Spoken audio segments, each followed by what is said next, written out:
Mr. Baloch, I would like to extend my gratitude to you for coming today and also representing Pakistan in our conference looking at the Berlin International Economics Congress. It's an honor to have you here, and I'm very happy to have also Pakistan here as a great example, I think, of nation branding and also tourism is really a potential for building bridges with Pakistan and the rest of the world. We'd like to just ask you a few questions since you're here about actually cultural diplomacy, nation branding, and also the impact that tourism can have. So my first question to you is, as we look at, let's say, the international relations of Pakistan as a whole, what role do you think culture has in strengthening relationships between Pakistan and other countries? Yeah, thank you very much for inviting, and I believe such opportunities are very useful for a country like Pakistan, where we can brand ourselves in a correct manner. You see, Pakistan is a melting pot of cultures.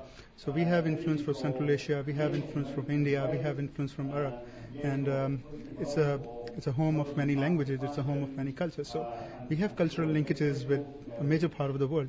So culture is very important to us and how we connect to other parts of the world. And I don't know if you know the details for this question, but cultural diplomacy as a field that's evolved quite a bit. For a long time, the Americans used to say cultural diplomacy was to win the hearts and minds of foreign audiences. It was really a little bit about showing off, or about actually, presenting certain aspects of culture abroad. Today, Confucius Institute from China is actually the fastest growing cultural diplomacy institution in the world. There are now 380 Confucius Institutes. The French example, I'm sure you know, Alliance Française from the UK's British Council. What role does cultural diplomacy play for Pakistan? Or is there a separate ministry doing cultural diplomacy? Does that fall under the umbrella of the foreign ministry? Or what role does cultural diplomacy play in Pakistan's foreign policy? I really can't answer this question because I don't deal with foreign services. But culture and cultural diplomacy is something very new to us. And now we have started to realize the importance, because when we see America, when we see China, and how they have gained leverage all over the world due to their culture, it's very important. So the only cultural presence that we have is our restaurants. The food is lovely, and I hope people know us with a country with good food. That's true. Well, there I can say also in Berlin, very well represented, so there's no worries there. So my next question relates more to the topic of tourism.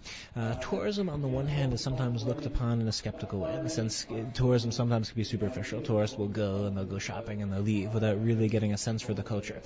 I really believe, however, that tourism, there's a great potential, that if really done in the right way, tourism can open up windows and opportunities for individuals around the world to come together, to learn about themselves as well as to learn about other cultures. And I really think there's a potential there also for the future where tourism can actually assist in building cultural bridges.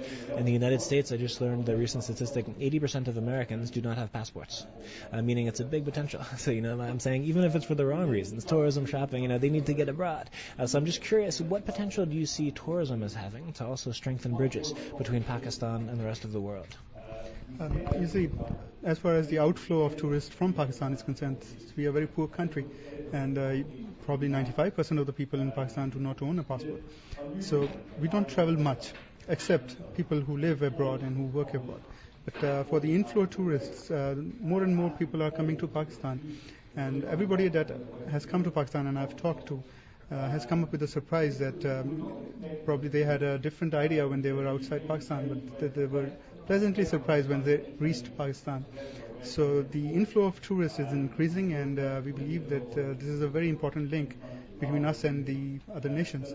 But the tourism in Pakistan, we believe, has to be sustainable, and that exactly was my topic of talk today. That we want the tourists to respect our culture, to respect our values, and to go with the flow. So it has to be sustainable in Pakistan.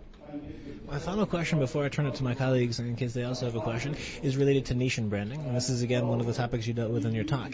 But what is the strategy of Pakistan in terms of attracting tourists? Is there a national brand for Pakistan? As we know, Pakistan is a very diverse country with so many different groups and cultures and communities. Is it possible to have a nation brand for Pakistan? Or what are your thoughts there in terms of the nation brand of Pakistan, quote unquote? Yeah. Branding is our biggest issue right now because of the negative publicity that Pakistan has to face all over the world. Pakistan is changing strategy for branding. Now, we're not presenting ourselves as just Pakistan. We are presenting regions. And the Federal Ministry of Tourism is going to be dissolved in another 2 weeks' time. So the tourism would be a local subject, and all the regions, the provinces, they would project themselves. I come from the northern part of Pakistan, which is the Gilgit Baltistan region, and we project ourselves as the jewel of Pakistan. Wonderful place, lots of opportunities for adventure tourists. So it's different province, different regions branding themselves. Turn over to my colleague in case you'd like to also ask a question. Yes, I do have just one more question. You spoke upstairs and just now about sustainability. And with regard to sustainable tourism, we've spoken a bit the last few days about green technologies, ecotourism. What role can some of the wealthier countries, perhaps in Europe or the US or others in the region, play in terms of helping with knowledge sharing and technology transfer to Pakistan, so that structures, whether built on tourism or other sectors, how they can be built up properly? The foremost problem is the recent devastations that Pakistan had to face because of the war on terrorism, because of the floods that we face. So we request and we expect from fellow countries to help us rebuild, help us build back better. And when we build back better, we build back in a way that it attracts tourism as well. And we want our friendly countries to project us as a friendly nation. And we want our friendly countries to tell their citizens that Pakistan is a safe place to come. Before they invest in infrastructure, I suggest that they invest in their travel advisories and they improve it based on the local conditions. Maybe as a final question, I'll make reference to the lecture topic of one of the lectures earlier today. He was making reference to the clash of civilizations, quote unquote.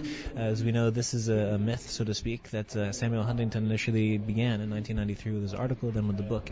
I wanted to ask you what you think of this word civilizations. On the one hand, of course, there were these mega generalizations of Huntington, where he talked about Islamic civilization, Western civilization, etc.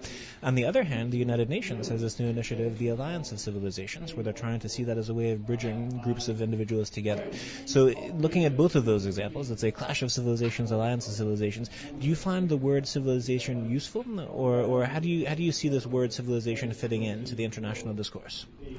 Well, I'm no politician, so I can't actually comment on the clash of civilizations, but as I told you earlier, that we are a melting pot of different civilizations, and we are a civilization which is thousands of centuries old.